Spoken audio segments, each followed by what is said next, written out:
opponent now says he'll raise them as a last resort or a third resort. But when a politician talks like that, you know that's one resort he'll be checking into. And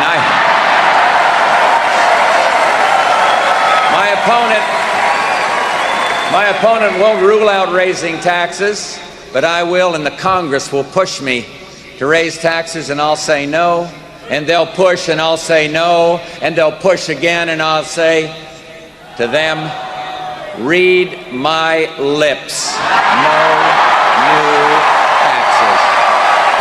Now, I have to go back to work on my State of the Union speech, and I worked on it till pretty late last night. But I want to say one thing to the American people. I want you to listen to me. I'm going to say this again. I did not have sexual relations with that woman, Miss Lewinsky. I never told anybody to lie, not a single time, never.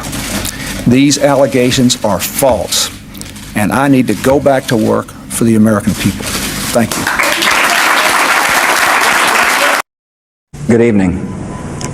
Today, our fellow citizens, our way of life, our very freedom came under attack in a series of deliberate and deadly terrorist acts.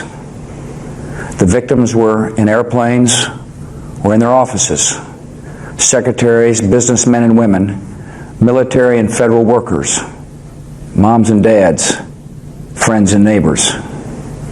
Thousands of lives were suddenly ended by evil, despicable acts of terror. The pictures of airplanes flying into buildings, fires burning, huge structures collapsing, have filled us with disbelief, terrible sadness, and a quiet, unyielding anger. These acts of mass murder were intended to frighten our nation into chaos and retreat, but they have failed. Good evening. Tonight, I can report to the American people and to the world that the United States has conducted an operation that killed Osama bin Laden, the leader of Al-Qaeda, and a terrorist who's responsible for the murder of thousands of innocent men, women, and children. It was nearly 10 years ago that a bright September day was darkened by the worst attack on the American people in our history. The images of 9/11 are seared into our national memory. My fellow Americans, tonight I want to speak with you about our nation's unprecedented response to the coronavirus outbreak that started in China and is now spreading throughout the world. Today, the World Health Organization officially announced that this is a global pandemic. We have been in frequent contact with our allies, and we are marshaling the full power of the federal government and the private sector to protect the American people.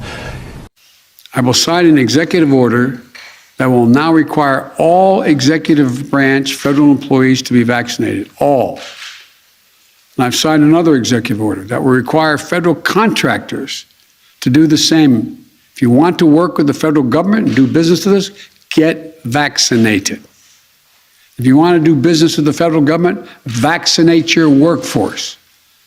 And tonight, I'm removing one of the last remaining obstacles that make it difficult for you to get vaccinated. My great fellow Americans, earlier today on the eve of the Thanksgiving holiday, 2 members of the National Guard serving in Washington, D.C., were shot at point-blank range in a monstrous ambush-style attack just steps away from the White House. They had been deputized as part of the most successful public safety and national security mission in the history of our nation's capital, the D.C. Safe and Beautiful Task Force, which has achieved an unprecedented reduction in violent crime and crimes of all type. This heinous assault was an act of evil, an act of hatred, and an act of terror. It was a crime against our entire nation. It was a crime against humanity.